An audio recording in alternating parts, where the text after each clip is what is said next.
हाय दोस्तों, कैसे हैं आप सभी लोग। जय हिंद, जय भारत। आज हमारे इस चैनल में आप सभी का स्वागत है। आज मैं आप लोगों को पढ़ाने वाला हूँ स्ट्रक्चर ऑफ न्यूरॉन और स्ट्रक्चर ऑफ नेफ्रॉन, जिसमें बच्चे बहुत कंफ्यूज रहते हैं कि इसका स्ट्रक्चर कैसे बनाया जाए, और उन बच्चों को बहुत कठिन भी लगता है, जबकि है बहुत आसान। और हाई स्कूल के बोर्ड के एग्जाम में इस बार आने के चांसेस इसके बहुत ज़्यादा हैं। ये मान के चलिए इन दोनों में से एक स्ट्रक्चर पक्का है कि आता ही आता है और इस बार जरूर आएगा। तो देखते हैं। अब देखिए कैसे इसको बनाया जाएगा। मैं आपको बनाने का एक तरीका, बहुत सिंपल सा तरीका बताऊंगा। देखिए, सबसे पहले क्या करेंगे, स्ट्रक्चर ऑफ जो न्यूरॉन होता है, यह नर्वस सिस्टम की सबसे छोटी, क्या कह सकते हो, नर्वस सिस्टम न्यूरॉन से मिलकर ही, न्यूरॉन ही इसकी एक इकाई होती है नर्वस सिस्टम की, जो कि ब्रेन और स्पाइनल कॉर्ड से मिलकर बना होता है। और जो जितनी भी सूचनाएं होती हैं, जितने भी इम्पल्सेस होते हैं, वो सभी इम्पल्स जो होते हैं वो इसी से ट्रांसमिट होते हैं, किसमें से, न्यूरॉन में से होकर ही ट्रांसमिट होते हैं। तो देखिए कैसे बनेगा न्यूरॉन का स्ट्रक्चर। सबसे पहले आपको इस तरीके से 3-4 संरचनाएं ऐसे बना लेनी है। इस तरीके से कर लिया आपने। अब इसको आप ऐसा करेंगे बिल्कुल सीधा, इसको लंबा सा लेकर आएंगे, एक प्रवर्त नीचे लाने पर ये काफी पतला हो जाएगा। हो गया। अब इस चीज को आप आगे बढ़ा दीजिए। थोड़ा सा गड़बड़ हो गया, इसको ऐसे कर दीजिए। इस प्रवर्त को ऐसे बढ़ा दीजिए, फिर इस चीज को ऐसे कर दीजिए।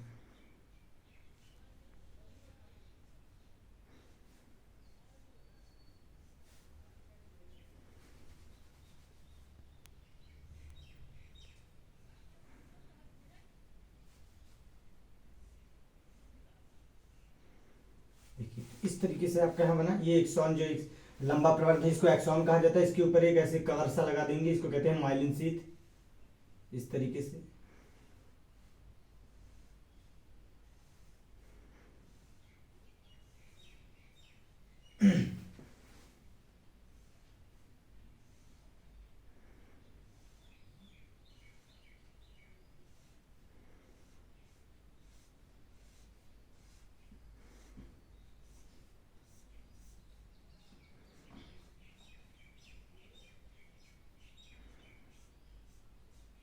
देखिए ये बन गया स्ट्रक्चर ऑफ न्यूरॉन।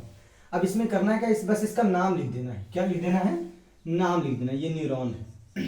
न्यूरॉन जिसमें से होकर हमारी जितनी भी सूचनाएं, इंपल्स वगैरह जो होती है, ट्रांसमिट होती रहती हैं, एक न्यूरॉन से दूसरे न्यूरॉन में जाती रहती हैं। ये जो इसका साइटोप्लाज्म है, इसके साइटोप्लाज्म को कहते हैं साइटोन। न्यूरॉन के साइटोप्लाज्म को कहते हैं साइटोन। ये जो प्रवर्ध है इसको कहते हैं डेंड्रॉन। क्या कहते हैं, डेंड्रॉन। और ये जो साइडो में है इसको कहते हैं डेंड्राइट्स। क्या कहते हैं, डेंड्राइट्स। ठीक है, डेंड्राइट्स कहते हैं। और उसके बाद में ये जो लंबा वाला प्रवर्ध है इसको कहते हैं एक्सॉन। क्या कहते हैं, एक्सॉन कहते हैं। इस कवर को कहते हैं माइलिन शीथ। Myelin sheath. और इसके बीच वाले स्थान को कहते हैं रेनवियर नोड। क्या कहते हैं, रेनवियर नोड कहते हैं। इस लास्ट वाले पार्ट को कहते हैं सिनेप्टिक नोब्स। Synaptic knobs. ध्यान से समझिए, ये स्ट्रक्चर ऑफ न्यूरॉन है, जो कि हर बार बोर्ड के एग्जाम में पूछा जाता है। बायोलॉजी में आता ही आता है स्ट्रक्चर ऑफ न्यूरॉन। अब देख लीजिएगा जरूर एक बार। तो ये बनाना बहुत ही आसान है। देखा आप लोगों ने, सिर्फ 2 मिनट लगा, बहुत ज्यादा, या 2 या 3 मिनट लग गया। इसमें इस भाग को, इसके साइटोप्लाज्म को कहते हैं साइटोन, इस प्रवर्ध को कहते हैं डेंड्रॉन, जो ब्रांचेज होती हैं उनको कहते हैं डेंड्राइट्स, और ऊपर के कवर को कहते हैं माइलिन शीथ, और लंबे वाले प्रवर्ध को कहते हैं एक्सॉन। सबसे नीचे होता है सिनेप्टिक नर्व्स। तो ये आपका हो गया न्यूरॉन। अब देखिए स्ट्रक्चर ऑफ नेफ्रॉन। अब जो नेफ्रॉन होता है यह किडनी की यूनिट होती है, यानी कि जो एक किडनी होती है वह लगभग 10 लाख नेफ्रॉन से मिलकर, या उससे ज्यादा भी नेफ्रॉन से मिलकर बनी होती है। और इसी में ब्लड का फिल्ट्रेशन होता है। नेफ्रॉन में ही क्या होता है, ब्लड का फिल्ट्रेशन होता है। तब इसकी स्ट्रक्चर को देखिए, बहुत ही आसान है। सबसे पहले आप यहाँ क्या करेंगे, इसका गोल सा पार्ट आगे ऐसे बनाएंगे।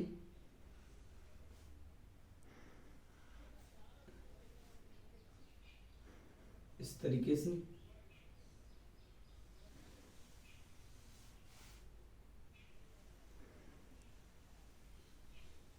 ऐसे। अब इसको थोड़ा आगे पतला करना है, इस वजह से हम कुछ दूसरा यूज करते हैं।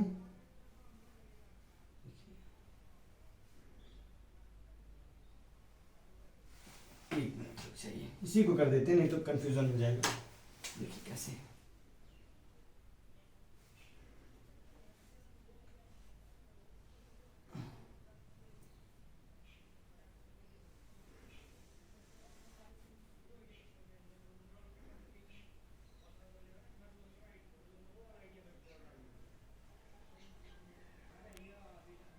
बहुत ही सिंपल है, बहुत टफ स्ट्रक्चर नहीं है इसका कुछ, बस आपको याद रखना होगा थोड़ा सा।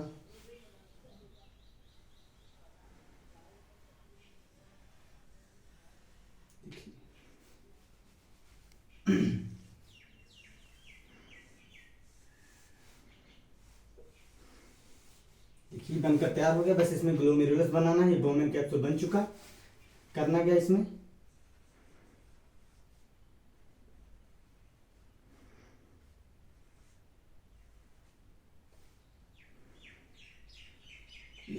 ये बनकर आपका रेडी है। इसमें बस इसका करना क्या, इसका नाम लिख देना है। इस पार्ट को कहते हैं जो कैप्सूल की तरह, इसको कहते हैं बोमेन कैप्सूल।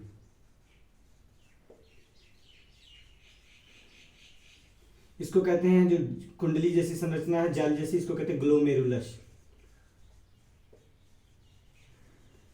ग्लोमे, ये जी है, सी मत समझिएगा इसको, ये जी है, ग्लोमेरुलस।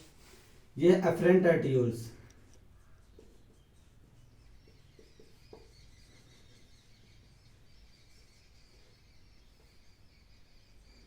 यह है इफरेंट आर्टियोल्स।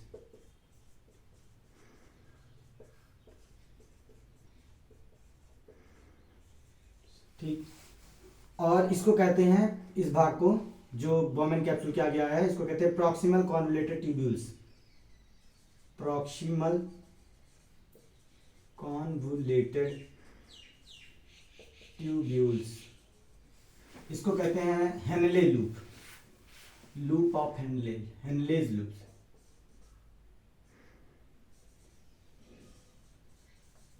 या लूप ऑफ हेनले भी कह सकते हैं, कोई दिक्कत नहीं है।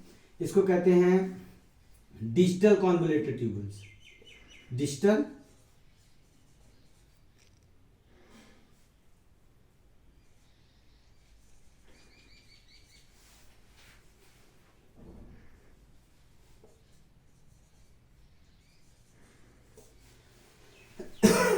इसको कहते हैं कलेक्टिंग डक्ट।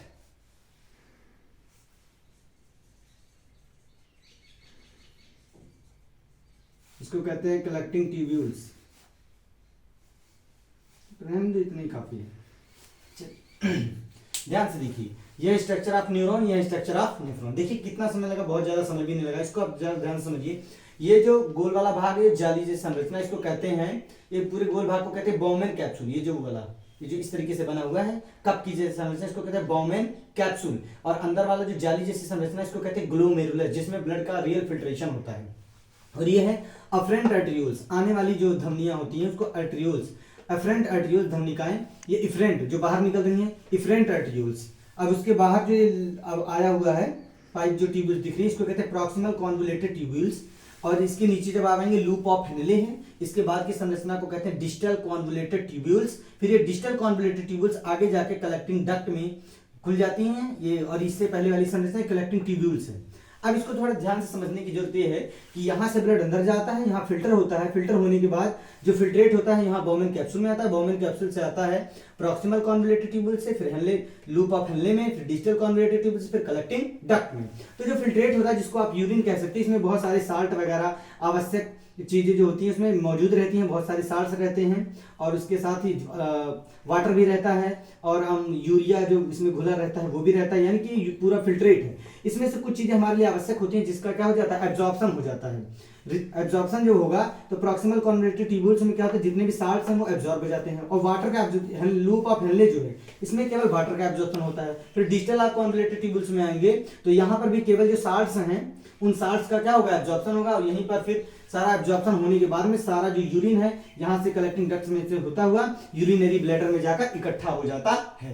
तो देखिए ये दोनों ही स्ट्रक्चर बहुत ही ज्यादा इंपॉर्टेंट है हाई स्कूल के बोर्ड के एग्जाम के दृष्टि से। अगर जो देखा जाए इस बार आने के चांसेस इसके बहुत ही ज्यादा हैं, तो इसको अच्छे से समझ लीजिए कैसे बनाना है। दोनों बहुत ही आसान है, और जिन बच्चों को लग रहा है कि बहुत कठिन लग रहा है, 2 बार प्रैक्टिस करिए, जरूर आ जाएगा। देखिए इसमें एक चीज भूल गया, यहाँ पर आप न्यूक्लियस जरूर बना लीजिएगा, ठीक है। तो इस तरीके से ये हो गया, इसका नाम लिख दें हम न्यूक्लियस। तो आप लोग स्क्रीनशॉट ले लीजिए और उसके बाद में फिर इसको अच्छे से पढ़िए। यदि मेरा यह वीडियो आपको अच्छा लगा हो तो लाइक भी करिए, और जो बच्चे इस पर नए हो मेरे चैनल पर, उसको मेरे चैनल को सब्सक्राइब जरूर कर देंगे। जय हिंद, जय भारत।